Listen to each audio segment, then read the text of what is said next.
Assalamualaikum warahmatullahi wabarakatuh. Sampurasun. Dina danget ayeuna urang bedar ngeunaan resensi. Ari materi ieu teh nyaeta kaasup kana bab 3 dina buku paket Pangnyebar Basa kelas 12. Dilajeng wae. Jadi, istilah resensi asalna tina basa Walanda atau napi Belanda nu artina resenti. Serapan tina basa Latin recension, recensor, jeung revider nu artina nepikeun atawa nyaritakeun deui. Jadi, naon cenah ari resensi teh? Resensi nyaeta ngajen atawa munten kana hiji karya saperti buku, film, atawa pintonan drama jeung musik atau konser. Tah, resensi karya atawa buku jeung film biasana nya mibanda tujuan nu tangtu di antarana wae nyaeta aya kahiji mikawruh ngeunaan kaunggulan jeung kahengkeran buku atau film anu rek diresensi. 2. Maparin gambaran ka pamaca atawa ka nu rek lalaju ngeunaan hiji buku atau film secara singkat. 3. Ngasongkeun saran atawa kritik ka nu nulis buku atau sutradara film ngeunaan karya anu dihasilkeunana. 4. Mikawruh ka sang tukang jeung alesan digelarkeunana hiji karya, boh buku, boh film. 5. Nyaeta muji kualitas hiji buku atau film ku cara dianalisis kaunggulan jeung kahengkeranana. Ari hengker teh nyaeta tina teh kakuranganana, kitu deui sok dibandingkeun jeung karya anu geus medal saheulaaneunana. Tah, jadi aya tiluan resensi, nyaeta aya resensi informatif, aya resensi deskriptif, jeung nu terakhir aya resensi kritis. Ari resensi informatif, nyaeta resensi anu ditepikeun kalawan umum tur singget tina sagembengan buku. Anu kadua nyaeta aya resensi deskriptif, anu mangrupa resensi anu medar atau ngabahas tina bab atau isi buku kalawan wincik anu wincik teh detail. Nu terakhir nyaeta aya resensi kritis. Aya resensi kritis teh nyaeta resensi anu ngulas wincikan buku kalawan ngagunakeun metodologi ilmu kawruh nu tangtu. Ieu resensi ilahana objektif jeung kritis dina meunteun isi buku. Jadi sekali deui ari resensi informatif mah nyaeta nepikeun kalawan umum tur singget. Nepikeun nya di gurat handapan nepikeun.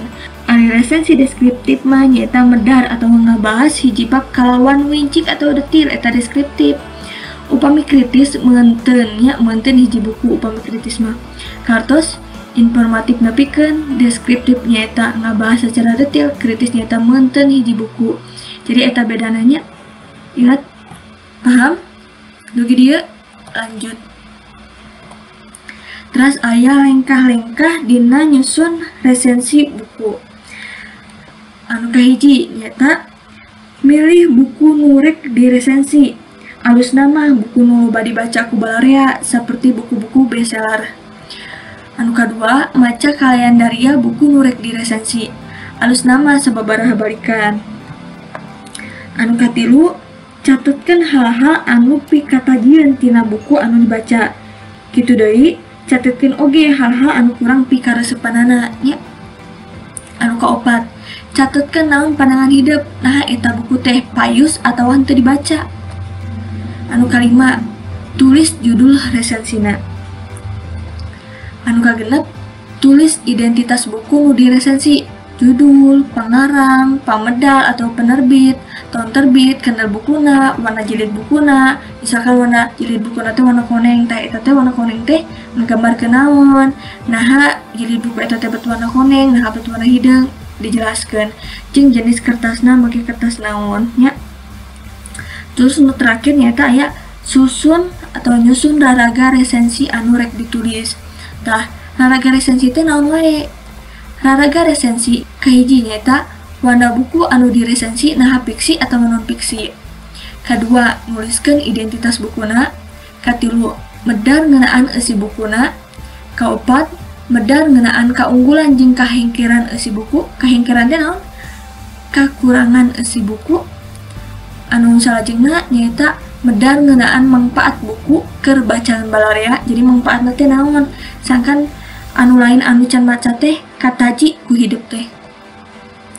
Terus anu terakhir nyata aya ngajudulan resensi. Ibu ari raraga resensi dina film kumaha teu jauh beda an upami dina film mah aya identitas sutradarana, produserna, tahun rilisna jeung sajabana nya. Terus aya sistematika nulis resensi. Jadi upami nulis resensi teh teu asal-asalan judul langsung kumaha sinopsisna, kumaha ringkesanana, tapi kahiji nyaeta aya dina sistematika nulis resensi teh judul resensina biasa nama ngagambarkeun isi buku judul tehnya atau film secara umum. Judul biasana singkat tur jelas teu meunang mibanda tafsir ganda di pawacananya upami judul resensi. Terus aya identitas buku atau film. Resensi buku biasa nama kudu ngawungku judul buku, pangarang, pamedal, nomor edisi, tahun dipedalkeunana. Terus aya kanda buku atau jumlah kaca jeung editor mun aya eta ge nya. Terus anu katilu aya ringkesan eusi buku atau film. Eusi buku kudu disusun ringkesanana, kitu deui dina film kudu diringkes caritanana. Aya kapangarangan atau kaaktoran anu kaopat. Maksudna eusi resensi kudu ngaguar ngeunaan riwayat kapangarangan atawa nu ngarang buku. Mun resensi film nyaeta biasana riwayat aktris atau aktor atau pengalaman sutradara dina nyutradaraan eta filmnya. Anu ka terakhir pamungkas nyaeta aya kaunggulan jeung kahengkeran. Dina resensi kudu dipedar ngeunaan kaunggulan jeung kahengkeran eusi buku.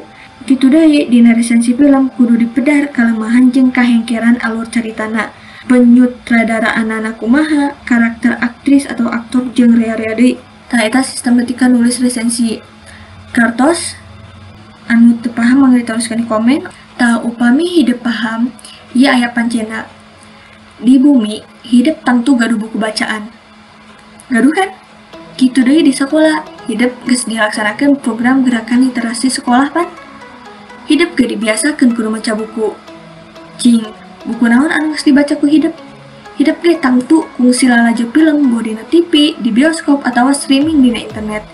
Tah, ayeuna pek boh buku boh film, naon we anu kungsi dibaca atau dilalajoanan ku hidup? Ieu tugas nanya, pek neangan buku atau film anu eusina pikaresepeun ceuk hidup. Geus kitu, catetkeun di handap ieu kahiji judul buku atau film, upami nu bade film. Terus pangarang atau sutradarana saha, pamedal atau lamun misalkan hidup ngaresensi film mah produser, tahun medal atau tahun dirilis, kendalna kaca imah resensi buku, upami sinopsis eta mah resensi film. Terus ringkesan eusi caritanana kumaha nya. Jadi cing jelas. Upami hidup bade nambahan misalkan identitas bukuna ku bieu nya warna jilina kumaha, ieu kumaha, mangga wae. Upami hidup dina resensi film bade nambahan pelaku utamana nya mangga wae identitas nama mangga gumantung hidup mung ibu mah masihan patokanana hungkulnya tah sapertos ieu. Kartos mangga aya nama eusian panjenengan, tugasna diisian kitu wae ti ibu. Mugia ieu materi resensi teh paham, mugia tiasa manfaat kanggo hidup jaga, kanggo hidup ayeuna ya. Mungkin sakitu wae. Hatur nuhun. Wassalamualaikum warahmatullahi wabarakatuh. Sampurasun.